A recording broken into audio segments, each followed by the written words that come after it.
नमस्ते, आपण पाहत आहात सातारा 24 तास न्यूज, सामान्य जनतेचा आवाज। प्रभाग क्रमांक 7 मधील रंगारी महादेव मंदिर येथे प्रचार दरम्यान भाजप पक्षाचे नगराध्यक्ष पदाचे उमेदवार श्री शमशेरसिंह हिंदूराव नाईक निंबाळकर व नगरसेवक पदाचे उमेदवार अशोकराव जाधव व स्वाती राजेंद्र भोसले यांच्या प्रचारार्थ दरम्यान माजी खासदार रणजितसिंह नाईक निंबाळकर व शमशेरसिंह नाईक निंबाळकर यांचे धडाडीचे कार्यकर्ते अमोल घाडगेलवळे व रियाज इनामदार यांनी 27 नगरसेवक प्लस 1 नगराध्यक्ष निवडून आणणारच असा ठाम केला विश्वास। नमस्कार साहेब। नमस्ते। आज प्रभाग क्रमांक 7 या ठिकाणी आपण प्रचारासाठी सगळे कार्यकर्ते घेऊन येत आहे। कुठल्या मुद्द्यावरती प्रचार करताय तुम्ही इकडे? आता आम्ही प्रचार करत असताना सर्वप्रथम विकासाच्या मुद्द्यावर प्रचार करतोय आणि हे करत असताना आमचा जो वारसा आहे, लोकनेते कैलासवासी लोकनेते हिंदूरावजी नाईक निंबाळकर त्यांच्या वारशाला अनुसरून त्याच्याबरोबर आमचे माजी खासदार रणजितसिंह नाईक निंबाळकर यांच्या विचारातून आम्ही आता पुढची आमची वाटचाल करत आहोत। या ठिकाणी पाठीमागं प्रचार खूप जोरात चाललाय आणि आपण कार्यकर्ते जे आहेत रस्ता न अडवता येणाऱ्या जाणाऱ्या वाहनाला रस्ता देत सुद्धा त्याची शिकवण आहे, वाट अडवायची नाही, वाट मोकळी करून विकास करायचा, हे विषय। आज विकासाच्या मुद्द्यावरती तुम्ही बोलला, मला सांगा या प्रभागामध्ये प्रभाग क्रमांक जो आहे याच्यामध्ये नेमके उमेदवार कोण कोण उभे आहेत? उमेदवार आता आहेत नगराध्यक्ष पदाचे उमेदवार आहेत, सर्वप्रथम आपल्या सर्वांनी आताच आहेत। आमचे कर्तव्यदक्ष म्हणलं त्यांना सर्वसामान्यांना बरोबर घेऊन चालणार असं नेतृत्व म्हणजे शमशेरसिंह नाईक निंबाळकर, त्याचबरोबर आमचे अशोकरावजी जाधव, स्वातीताई भोसले। आणि मला एक असं ऐकवत आलंय की तुम्ही स्वतः नगरसेवक पदाच्या रेसमध्ये होता। होतो।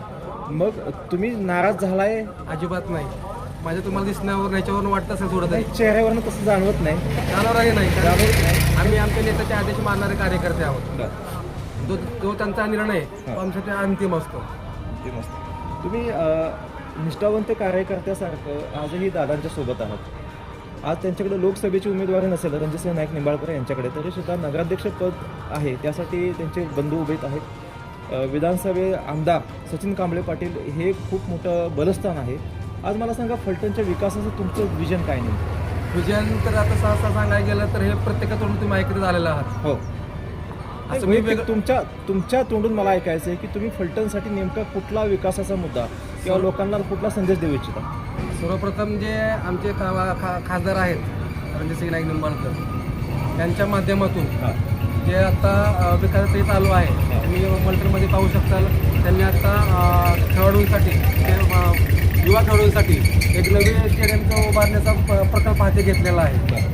त्याचबरोबर शेजारी असणाऱ्या त्या ठिकाणी जिमची व्यवस्था होते, जे वृद्ध आहेत त्यांना त्या ठिकाणी बसण्यासाठी गार्डन होत आहे। एकंदरीत विकासाच्या मुद्द्यावरती फलटणचं राजकारण हे रेंगाळलेलं आहे, परंतु विरोधक जाणीवपूर्वक नकारात्मक प्रचार करतायत। अशा पद्धतीचं एक आम्ही अगोदर घेतलेल्या बाईटमधल्या लोकांनी सांगितलं की माजी खासदार लोकसभेचे जे रणजितसिंह नाईक निंबाळकर आहेत यांच्या माध्यमातून खूप मोठा विकासाचं जे इकडे पर्व चालू झालेलं आहे त्याची दहशत ही विरोधकावरती आहे आणि विरोधक त्याचा नकारात्मक अर्थ जनतेपर्यंत पोहोचवत आहेत। मला सांगा, विरोधकांचं ही अवस्था होण्यापाठीमागे नेमकं काय कारण? तुम्ही आता जो मुद्दा मांडला तो योग्य मांडला, दहशत। माननीय खासदार रणजितसिंह नाईक निंबाळकरांची दहशत नक्कीच आहे, पण ही दहशत विकासाची आहे। ती दहशत विकासाची आहे। तेच विरोधकांना ते काय होतंय हे झालं, त्यांची पायाखालची वाळू सरकली। नाईकबुमवाडी या ठिकाणी एक MIDC प्रस्तावित आहे, ती किती कालावधीमध्ये आपल्याला फलटणमध्ये येईल? लवकरात लवकर। अजून काय सांगाल की ह्या ठिकाणी चक्रपाणी स्वामींचं जे मंदिर आहे, मोहनभाऊ पंताची ही दक्षिण काशी आहे, इकडे कुंड अतिशय चांगल्या पद्धतीने स्वच्छतेचा विषय तुम्हाला बोलतो मी। या ठिकाणी आपली घोड्याची यात्रा भरती, मोहनभाऊ पंताची घोड्याची यात्रा भरती। त्या ठिकाणी आपले कुंड आहे, ते कुंड आता तुम्ही अवस्था काय आहे? जे विरोधक जे बोलतात ना की आम्ही हे केलं ते केलं, त्यांनी काय केलं? आदरणीय खासदार साहेबांनी आणि आमदार साहेबांनी त्या कुंडासाठी आता 40 लाख रुपयाचा निधी उपलब्ध करून दिलेला आहे। ते कुंड एकदम पूर्णपणे स्वच्छ आणि निर्मळ होण्यासाठी अशा पद्धतीने होणार आहे. त्याचं स्नान करण्यासाठी तिथं सगळी व्यवस्था होणार यात्रेला. तुमचं नाव काय साहेब? माझं नाव रियाज गणेबाई इनामदार. हां. मी फलटण तालुका भारतीय जनता पार्टी अल्पसंख्याक विभागचा तालुका अध्यक्ष आहे हां. आणि रेल्वे बोर्डावर सल्लागार आहे. रेल्वे बोर्डावर सल्लागार आहे. तुम्ही तुमच्या बाबतीत असं होतं की तुम्ही नगरसेवक पदाचे उमेदवार होता. आज दादांसोबत नाराजी आहे तुमची? अजिबात ती देवत आहे आमचं, त्यांच्या आदेशाचं पालन करणं आमचं कर्तव्य आहे. अल्पसंख्याक विभागामध्ये आपण काम करत असताना रेल्वेसाठी काम जे रेल्वे फलटणला येणार नव्हती ते खासदार साहेबांच्या माध्यमातून आलेले खूप मोठा निधी त्यासाठी आलेला आहे आणि एवढा मोठा विकास झाला आहे. फलटणच्या ह्या नगरपालिकाच्या निवडणुकीच्या वेळेला तुम्ही या मुद्द्यावरती प्रचारामध्ये लोकांना काय सांगताय? काय नाही, माननीय खासदार रणजित नाईक निंबाळकर, शमशेर नाईक निंबाळकर व आमदार सचिन पाटील साहेब आता आमच्याकडे सत्ता येऊन आहे नगरपालिकेची. आता आमदारकी सत्ता मला वाटतं एक वर्ष झालं. हा. एका वर्षामध्ये आता नागरिकच म्हणतात उत्तम काम केलं, बरं. बदल हवा आहे. आता बघा हा तुमचा कॅमेरा चालू जरा मागं सर, हा रस्ता बघा, हे जे रस्ता आहे ना हे गेले अनेक वर्ष हाय असा आहे. अजून नगरपालिका आमच्याकडे यायची म्हणजे आल्याच जमा आहे, पण ह्या रस्त्यासाठी आमदार फंडातून 42 लाख रुपये टाकले. अच्छा, मंजूर झालेत ते? हा, मंजूर आहे. रंगारेव महादेव मंदिर पासून ते नदीपर्यंत हा रस्ता मंजूर झाला. मंजूर झाले. आणि जनतेला माहिती आहे आता खासदार रणजित नाईक निंबाळकरने जी कामं केली आहेत, येताना रस्त्यावर कळतं, पुण्यावरनं येताना, लोणंदवरनं येताना, सातारवरनं येताना, तिथं गिरवीला जाताना, पंढरपूरला जाताना, बारामती जाताना हा विकास खासदार साहेबांनी केलेला आहे. आणि आमदार साहेबांनी फलटण शहरासाठी किती निधी आणला काय आणला ते आमच्या अहवालमध्ये आहेच. ओके. राहिला विषय विकासाचा तर आम्ही दिलेला शब्द पाळणाऱ्या व्यक्तींवर महत्व आहे आमचं. रणजित नाईक निंबाळकर, शमशेर नाईक निंबाळकर, आमदार साहेबांचं. आणि महत्त्वाचा मुद्दा म्हणजे 18 पकड 12 बोली ते अल्पसंख्याकांना घेऊन जाणारी व्यक्तिमत्व आहे ते काय. तुम्ही अल्पसंख्याक विभागाचे प्रमुख आहात. मला सांगा, जातीपातीचे राजकारण हे अलीकडच्या काळामध्ये निवडणुकीच्या वेळेस सोयीस्कर वापरलं जातं आणि त्यात तुम्ही ज्या भाजप पक्षामध्ये आहेत त्याच्या पाठीमागं RSS संघटना, ह्या संघटनेवरती सुद्धा वेगवेगळे आरोप होतात.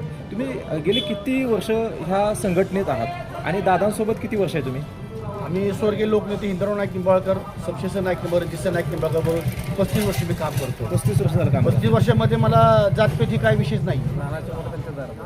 तुमच्या वैयक्तिक जीवनामध्ये ज्यावेळेस तुम्ही तुमच्या समाजातल्या लोकांमध्ये बसता अशा पद्धतीचे तुम्हाला बुद्धिभेद करण्याचे प्रयत्न कधी झालेत का? की बाबा तुम्ही अल्पसंख्याक असूनही एक RSS सारखी किंवा हिंदुत्ववादी संघटना, भाजप जो पक्ष आहे आज देशातील म्हणजे जगातील सर्वात मोठा एक पार्टी, राजकीय पार्टी म्हणून जी गणली जाते, त्याच्यामध्ये तुम्ही काम करता आणि चांगल्या एखाद्या पदावरती आहात, रेल्वे बोर्डावरती पण आहेत तुम्ही आणि इकडे अल्पसंख्याक पद आहे तुमच्याकडे.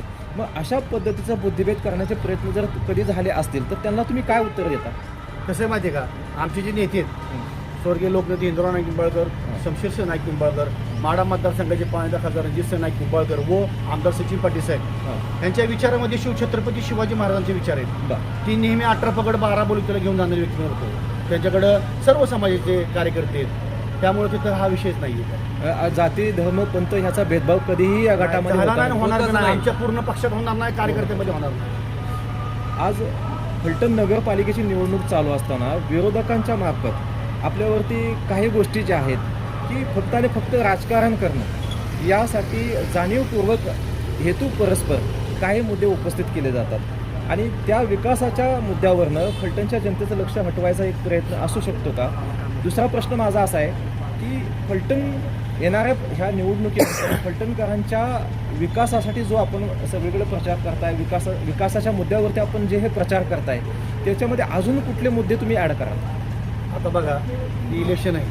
इलेक्शनमध्ये कोण काय बोलतं त्याच्याकडे आमचं लक्ष नाही, देणार नाही. फक्त आम्हाला खासदार साहेबांनी, आमदार साहेबांनी आणि आमचे फलटण नगर परिषदेचे 22 नगराध्यक्ष म्हणजे नगराध्यक्ष थोडक्यात शमशेर नाईक निंबाळकर यांच्या नेतृत्वाखाली आता आम्ही विकासाच्या हातात उभा घेतल्यात. फक्त विकास करायचा आम्हाला. तुम्ही आता हनुमाननगर संत बाबा संबंधित चला, तिथं बघा आज तुम्ही पाऊल गिनीज रस्ता, नळ, लाईट, गटार, ड्रेनेज सगळं ओके झाले.